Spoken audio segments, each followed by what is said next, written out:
Hey everybody, welcome back to the fourth episode of Certacast. Today I'm really excited. We have joining us again our old friend from our first episode, James Holley, the author of The Black Handbook for Corporate White America. James, thanks for coming back to chop it up with us again.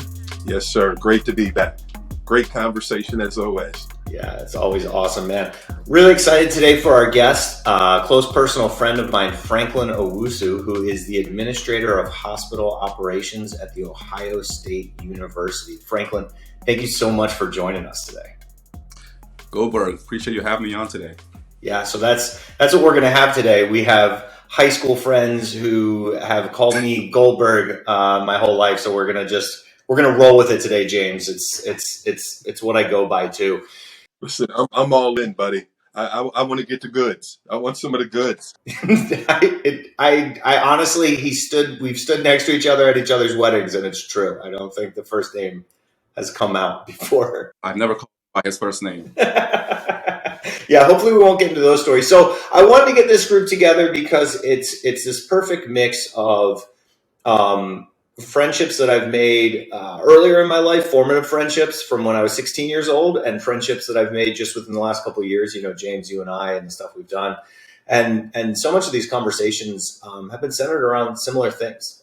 Franklin and I grew up through some of it. I saw some of the different challenges that he faced that I felt I didn't face when we were kids, and how he interacted in our high school, where he was one of, I think, two black men in our class, right? And we all drove in one car to school every day. And, James, getting to know your story from your book. So, I'm excited about the conversation today. So, Franklin, let's start with this. What in the last year, 2 years have you seen that leads you to be optimistic about the future?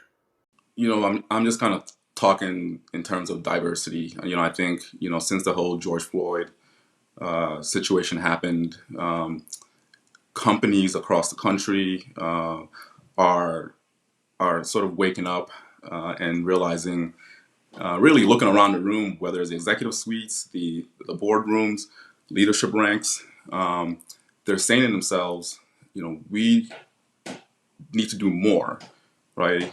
We need to figure out how to become more diverse, because when we look around, there really isn't a lot of diversity. So for example, at Ohio State, there really isn't. If you look at the executive suites, the boards, the leadership ranks, there is not a lot of diversity. But what gives me hope is that there's sort of this awareness that's happening right now within the organization. There's programs that they've created. They put money behind it. So almost like a department that they've actually put money behind to fund initiatives, create positions that is ultimately, hopefully, will make a difference long term. It's not a short term thinking right now. It seems to be a more long term, thought process and a structured process where we're hiring diversity and inclusion consultants, where we're hiring folks that will hopefully come into the organization and make a difference to ultimately grow within the organization and hopefully become, sort of take on some of those executive leadership roles. But it's a lot. It's a lot of work, a long way to go. But it does give me hope, especially when I look at the way we've sort of answered the call in terms of, hey, this happened, and now we need to do something. So we've had structured sort of programs that we've created within the organization. We have ARAP, which is an anti-racism program that's funded, that has sort of spurned other initiatives. And so there's a lot of work in the community as well. So I think for me, at least in Columbus, Ohio, it's given me hope. And, for my old organization as well, they've done similar things at Penn.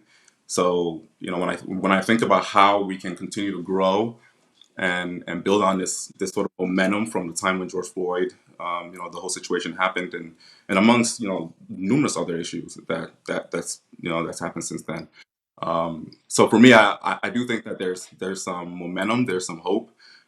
There's a lot of folks that have become allies in the communities as well.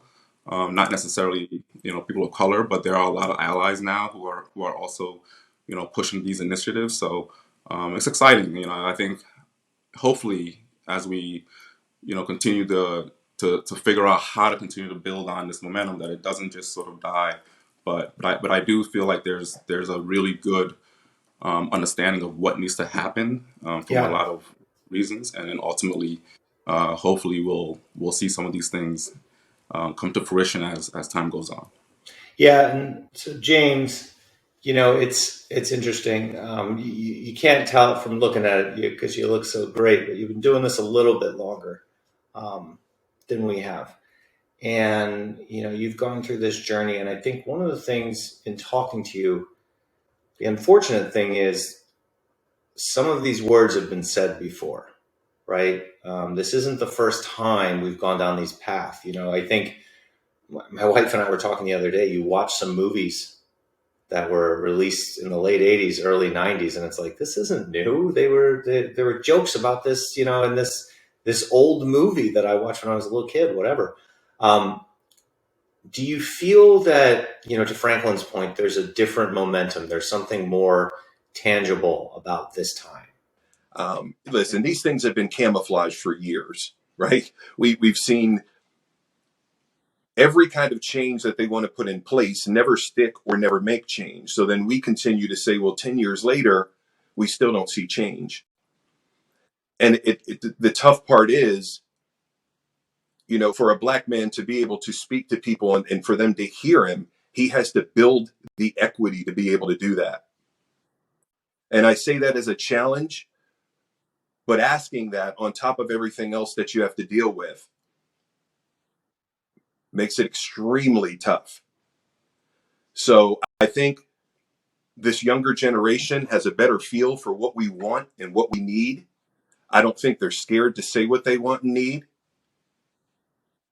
But I do believe that we have to continue to support each other in this process, and that allies don't just open their eyes to what they see, but they start to speak up about it, because silence comes in a bunch of different ways. So I built some great relationships, over the last few years. And I think the context there is, if we continue to be the ones who say it all of the time, then that's what's expected. But when people that don't look like us raise their hand to say something, and there is an honest truth, that's what I think is going to continue in the direction that we're trying to go in. Yeah. So I definitely feel a lot more hopeful. Yeah. And, it's in all truth, Franklin and I, part of our brotherhood, right, is formed from being two of the newer kids at a school where there weren't a lot of black kids, there weren't a lot of Jewish kids, but the two of us kind of stuck together, right? And Franklin, as I look at you, I'm going to take a second and I'm going to brag on my friend, right? So Franklin's story is a little bit different than most folks, right?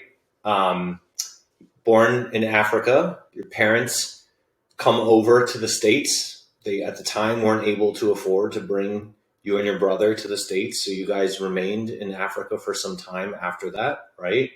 Youngest brother is born over here. You came over when you were 9 years old, I was right? about six when I came here. Six. Yeah. So you came over, lived in New York at first, right? And then ended up moving eventually over to Scranton Clark Summit area, which is where we got to know each other. Your other brother didn't get to come over for a few years later, right, when we were in high school. And how do you feel that type of challenge? Do you feel that has anything to do with the character you have now? Like, do you think that that's just something you overcame and it is what it is, or how do you think that plays into who you are as a man now? It's a great question. I think when I look back, now I see and saw how my parents, both my mom and dad, struggled. My dad was a taxi driver, worked long hours. My mom worked at the local hospital, and so I think I grew up very quickly. I took care of my youngest brother pretty much because my parents were really not home, so I was picking him up from school, putting, making sure he ate after school and then helping with the homework. So I grew up pretty quickly, but I think all of that has, I think, made me who I am because I became really independent. I became almost, I would say, motivated to be able to do, whatever I could to survive in terms of making sure that my brother was taken care of, making sure that I was hopefully doing well in school at the time. In New York, school was not really a priority for me. Just hung out with a lot of kids that obviously school is not a priority when you're a kid and growing up in the Bronx. But as I got older and saw my dad um, go back to school actually and got his bachelor's degree while working, I saw the work ethic, and I think the work ethic that he has and the way my mom worked as well doubles um, put this whole thing in perspective for me in terms of how I need to do and what I need to do to be successful. So for me, it was that in itself as a foundation. But then when I moved in high school to in Scranton, Pennsylvania, I think everything changed. My life kind of went 180. Uh, I went to a school that was, as you mentioned, primarily white. But the education was really big focus. Like, you had to hand in your homework. Almost every kid was getting, straight A's. So for me, it was a priority for me to kind of keep up. I remember when I first started there, ninth grade, I didn't really know algebra. I didn't really know geometry. I had to double up on math just to catch up to those kids, right? So, but then as I realized that I could do it, things started changing. My grades started getting better. I started realizing that I wanted to go to college, um, and so for me, there was a foundation in the beginning, and then ultimately led me sort of through the past that I think where I'm at now. I think all of those different challenges I face, whether a month into freshman year, my dad passed away. I got a call. I was in the dorm room. My dad passed away. So that's another challenge. And at the time, it really didn't hit me, when he passed away. So it took about a year, a year sitting in my dorm really until it really hit me that, oh my God, my dad, he's passed away. So I saw my mom struggle. Uh, I got a letter actually, um, uh, my first year from Pitt that I couldn't come back to school because the tuition wasn't paid. So I couldn't come back to school. But I saw my mom just pick up the slack in terms of working doubles, making sure that I had money. She paid the tuition, and I graduated in 4 years. And so a lot of the success and a lot of the things that I've sort of been through is primarily because my mom just busted her butt to get me, to a point where I could ultimately be where I'm at now. So a lot of the success that I have now, a lot of it is due to her because she really made sure that there was food on the table, a roof over our head, graduated college, and then just continue to pursue education because my dad always said education is gonna open up doors for you. So that's really how for me to live in that really struggle in the beginning and going through all these different phases in my life and seeing all these challenges and ultimately um, meeting people along the way though as well. Do you ever stop and think about that, like your mom was working in hospitals to try and get you there, and now you run hospitals? Because that's pretty cool. I mean, I think that's kind of why they were doing it, right? I've never really thought about that, but it's just really interesting that's the case, right? Because when I first got out of college, I worked in the pharmaceutical industry. So I remember when you were doing the sales, right? Like when you were doing the sales thing and talking to my dad about how that could work, because my dad's the doctor, right? And yep, I sat down with your dad. I talked to him, and he kind of talked me out. He tried to talk me out of it, but do you know it's interesting in talking to this? I don't know if we've ever really talked about this before. Do you remember the subcontext of why my dad was worried about you going into sales? Because it's important to this conversation right now. Because he said to you at the time, he said, Franklin, you're a black man and you're going to have a harder time doing this because that's not who succeeds in these medical sales spaces. And he wasn't telling you didn't have the skill. He was just concerned about the system, right? And I just remember that. And I remember when he first said it, kind of having a face like, you're not supposed to say that, right? And my dad, I remember being like, I don't give a shit. Like, I care about Franklin. I'm trying to tell him I'm not trying to tell him like I don't believe in him. I'm trying to tell him what's real. And he wanted you to do something where you just had more autonomy because he never questioned your intelligence, just the system. So, Marc, that's such a great point. It's such a great point, right? Because even that kind of honesty is respected. You know, if somebody would have told me that 26 years ago, man, I'd be good to go by now. I would have been far gone somewhere doing something completely different. But all jokes aside, it's that honesty that people are afraid of, you know, just saying out loud, because it may not give us a different direction, but it is going to get us to think about it in totality. Because, you know, we talked about it many a times. What could I have done if I wasn't held back, you know, year after year, thinking I have to prove a point and become this leader here, you know, where it's all for nothing. You know, 10 years go by and you start thinking about what you could have did with that time.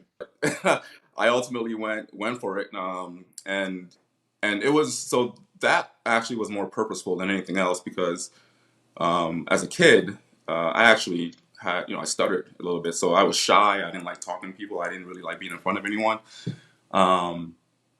So I wanted, when I was graduating, I wanted to challenge myself and be able to, be better at communication and communicating with people. So sales was really an easy way to do that. And so, but I knew it wasn't a long-term career for me. I ended up going back to school and getting an MBA and then focusing on finance.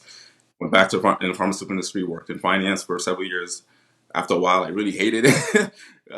Wasn't something that I knew was going to be long-term, but I wanted to stay in healthcare. So I actually went back to school, went to. Franklin, listen, your story is so impressive, buddy. I mean, we think what we go through is tough at times, you know, but it's a different struggle over there. It's survival. And you still were able to hone in on the work ethic of your parents and the things that all of us want to do, but don't see at times because we're too caught up in what we want or what we expect. Um, and then to find a way, like you said, going into high school a little bit behind, you know, we've always understood that we had to kind of work 2 times harder to get where we needed to anyway. So it's a good work ethic to have, but to understand that and still put yourself in a position that you're comfortable with. And the first thing that you want to do is find a way to be able to help others like you. I mean, that's a testament to the way you were raised and who you've become. So, Franklin, the real reason that, I wanted to have you on today was to talk about what you're doing now to pay it forward, right? So, you've started an internship program at the Ohio State University. Tell me about it. Tell me about, what it's called, what your motivation is, and let's get into it. I've always wanted to pay it forward, right? I mean, you mentioned that. When I was in third grade in middle school, I had a mentor. In the Bronx, the school actually assigned, I guess, students that they thought were promising. Maybe 8 of us, I think it was, a mentor that would come to the school. So his name was Tom, actually. He was a white guy. He came. Ironically, he worked at the hospital too. Same one as my mom. And so he would come every Wednesday, 12 o'clock. We would sit in a library or a private room, and he would just talk to me about life. Anything that I wanted to ask him. Taught me how to play chess. And so from that moment, I've always wanted to sort of. I've had that. I keep saying foundation, but I wanted to always pay it forward by mentoring younger students. So this program really came from my sort of I would say credo, but in that I've always told myself if I ever get to a position where I have some influence, I want to make sure that I can create something to help others, primarily underrepresented minorities. Right. So this program is called the Buckeye Diversity Summer Internship Program. I started at Ohio State May, so late May. Um, in June, late June, I had a one-on-one with my manager, and I told him, I said, hey, I have this idea. Um, I want to create this internship program that bring in maybe one or two interns, um, underrepresented minorities, and hopefully ultimately hopefully hire them to Ohio State. And he said, well, he looked at me, he's like, why two? Go big, five. And so I looked at him, I was like, whoa, okay. He seems to be really interested in me doing this. So, it's funny because when I left his office, I went to my office, wrote a proposal. It took me about 20 minutes. I put together a PowerPoint, did some math, how much money I would need. I sent him the email that afternoon. Didn't get a reply. So several hours later, I was home. It was probably 9 o'clock, 9:30, maybe 10 o'clock. I was on my couch, and I was kind of disappointed because I was thinking, oh man, he probably hated the proposal. Um, I got a message, like my phone sort of lit up. I looked at it. It was him. Oh, this is amazing. Um, I think I think this is wonderful. Let me connect you with someone. You should talk to Lori McKinsey, who does a lot of diversity work. Um, Connected with her, and then her boss was the chief human resource officer, and then connected me with her, and then the day before I was supposed to meet with her virtually, I got an email that she wanted to meet me personally. So at that point, I got a little nervous, like, oh my god, like why does she want to meet me personally? So I came into work the next day, went into her office, sat down, and she she was really nice, super nice. We started talking, went through the whole presentation, and then she looks at me, she goes, how much do you need? And I was like, well, okay, so you think I should do this? She's like, no, you should absolutely, this is amazing, you should do it. So that was probably in around July, August. And so it took several months to kind of socialize this and then go around and get people to finally, and during this whole process, people were excited about it. I was getting emails. I was getting, people were contacting me and asking if, what they can do to help. They're looking forward to this program. Met with a lot of executives. So this program really is called, as I mentioned, the Buckeye Diversity Summer Internship Program. Bringing in 5 interns. We have 5 coming this summer. 3 from Ohio State, 1 from NC State, and then 1 from Fisk University, which is a historically black university um, in Tennessee. And so I posted the position around after going through all the process and socializing it, getting approval. Posted it in November, got about 50 applicants, and then finally in around January, when we interviewed, we hired the 5. The intent of the program is to bring students into the health system, uh, give them meaningful projects. But the most important piece of it is mentorship. So they will be paired with an executive director. So we have about 6 hospitals um, that will, each of them have an executive director overseeing the hospital that will be paired with the student. And the intent is hopefully they mentor them, they provide projects or at least some oversight, and then ultimately, give them a really good summer experience. So, James, mentorship has always been such a core of what you lean towards in leadership. I know you've done mentorship in your community, in the schools, you've done it on a professional standpoint. Um, why? Why do you see mentorship as such a critical part of this? I think the hardest part for me was because I just didn't have that, and I think I learned later in my career that part of that was because I didn't expect it, right? So I wasn't going to walk up to people that didn't seem to be helpful or, didn't seem to want to get to know me better. And you get filed away in that. But I think in every aspect of life, we need mentorship, right? But we come up in an area where we don't see hope, and we need those folks to get into situations that make us believe that it's possible for us. because, I knew where my friends' dads worked, and none of them were happy about it. You could tell when they came home at the end of the day. It just, whether it's police, teachers, educators, whatever it may be, we have to put leaders that look like some of these other people, because there's a thing together that really makes us brilliant, and I think we're missing out on a big part of that by trying to figure out where each other stands. But I think we're in a position now, and I want to drift back to the hope a little bit. Something that really gives me hope. So I work with the foundation for the Bethlehem Area School District, and I was there for about 5 years. And our executive director called and said, we found a way in the bylaws to bring you back, because they want to start a committee for diversity and inclusion, which immediately I jumped at the opportunity, right? But she started to have conversations and saying, I could see there were certain times in conversations where you didn't really feel included. And I said, while I love what we're doing, and I was the treasurer for 5 years, we did some really good things from kindergarten to 12th grade. I needed to get closer to the people that looked like me, that felt like I did when I was younger, so that they understood that there was hope there. So in this program that we put together, they've already done unconscious bias training, not just for the teachers, but the faculty, the board members, everybody that's involved with, generating this next level of our youth. They're not just looking at why kids aren't doing well in school. They're looking to make sure that there are resources. That's not the reason.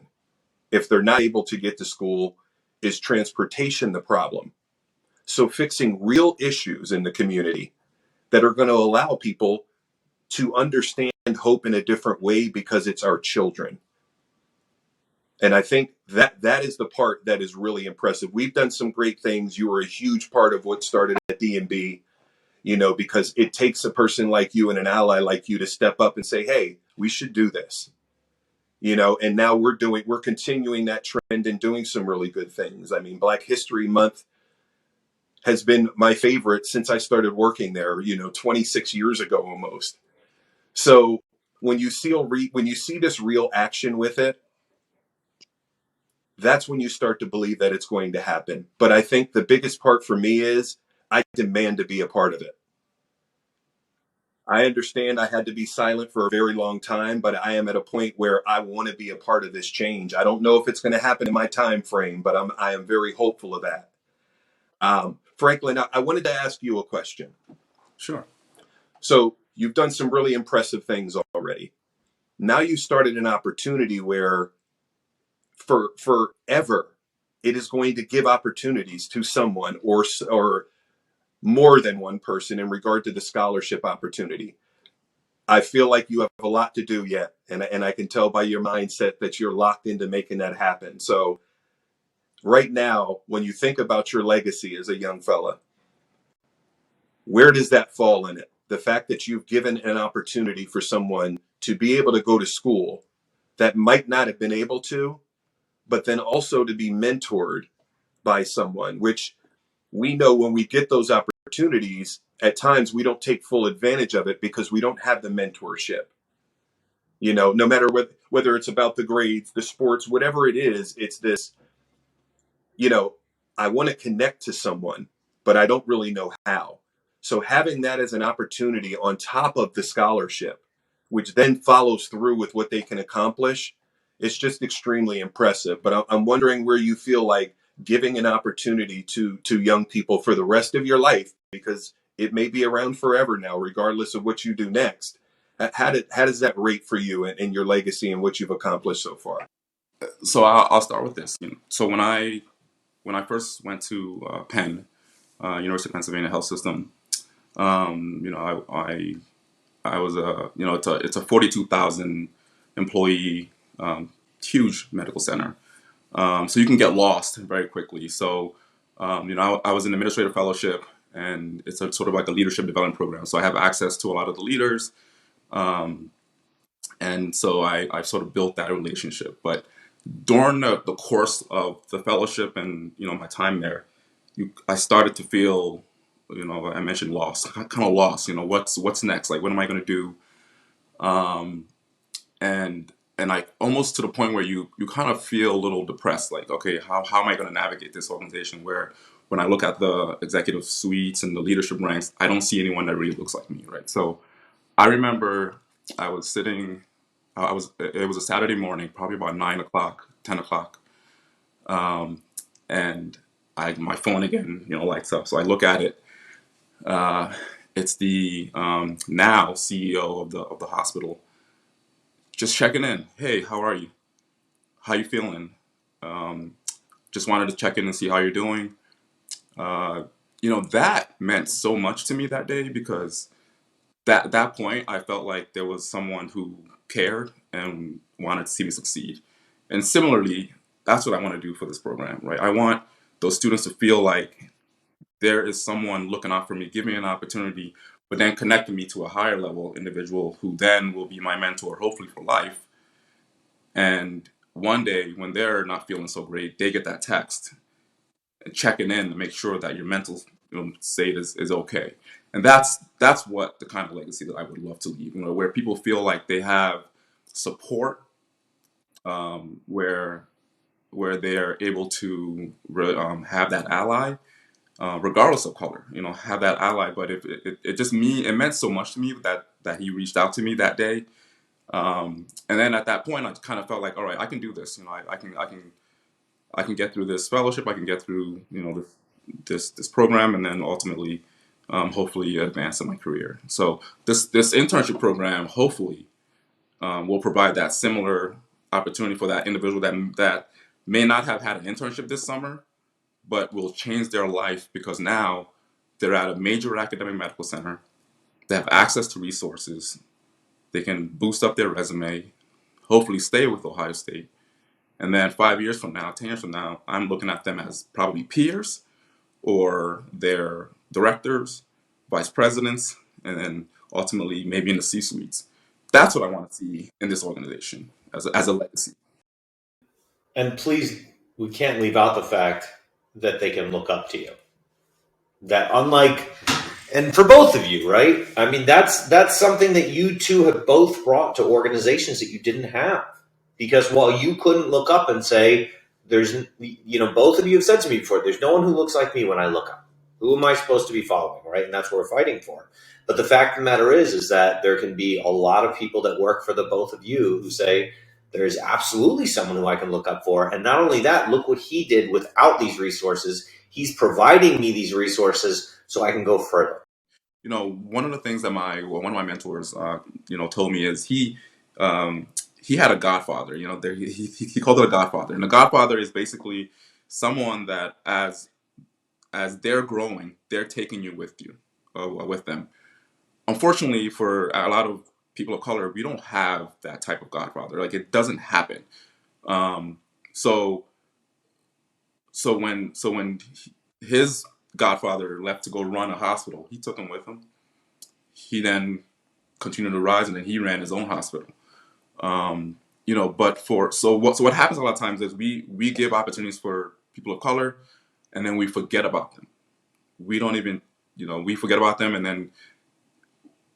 But what's really important and what should be the intentional thing that we do is become their godfather. So as you're growing and opportunities arise, think about them, um, put them in positions where they could succeed, and put them in positions where they may have to be challenged to succeed.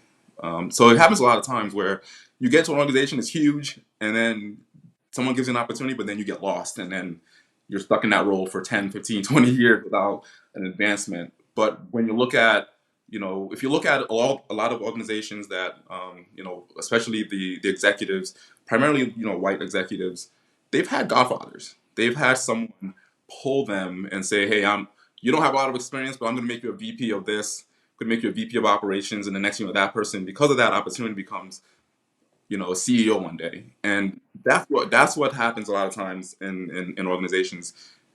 It's unfortunately it doesn't happen a lot of times when it comes to the Black community, or even other minorities or people of color.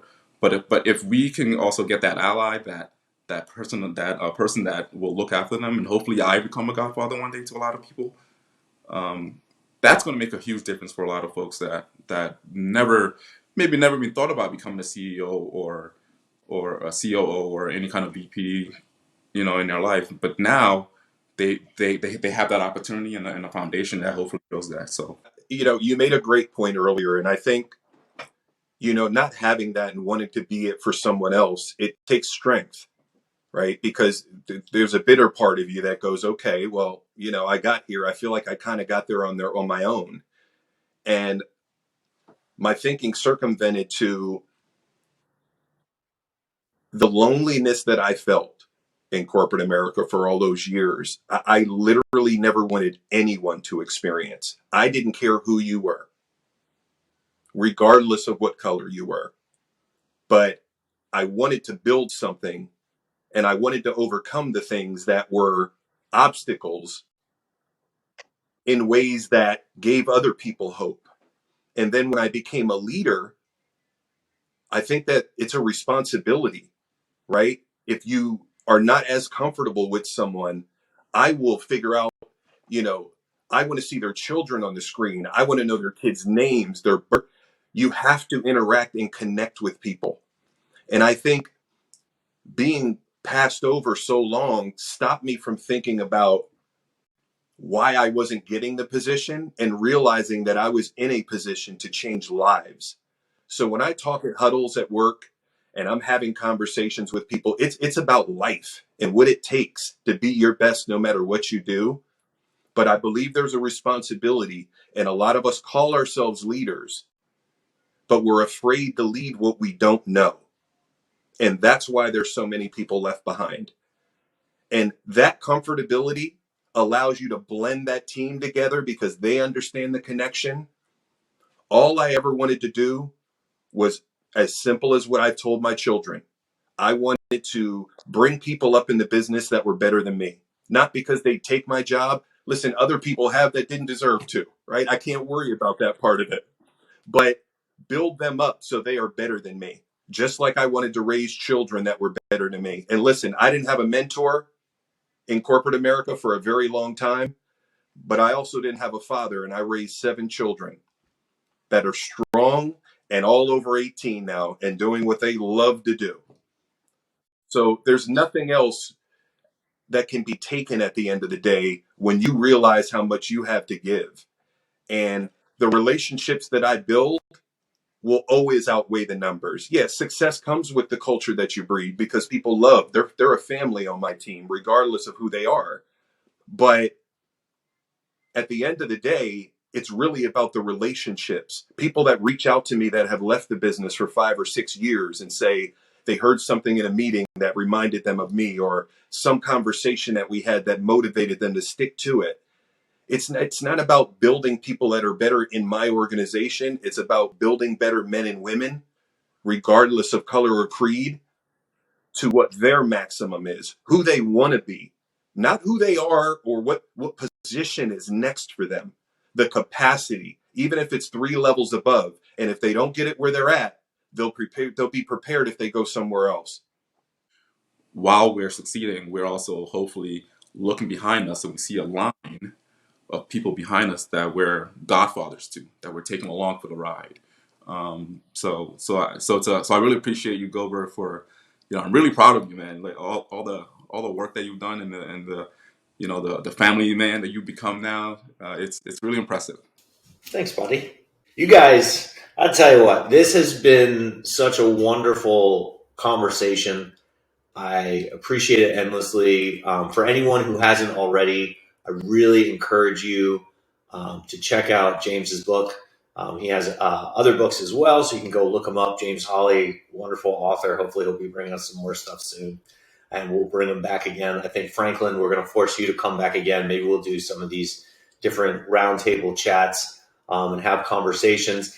And, I think if anybody wants to reach out to me and ask questions about the internship, I can connect you to Franklin and let you know where that internship is. We're going to try at Certa to do something similar this summer for at least 1 or 2 internships. We don't have quite as big of a we're not quite the Ohio State University yet, but we'll try and do what we can. Thanks again, guys, for chatting today, and we will do this again soon.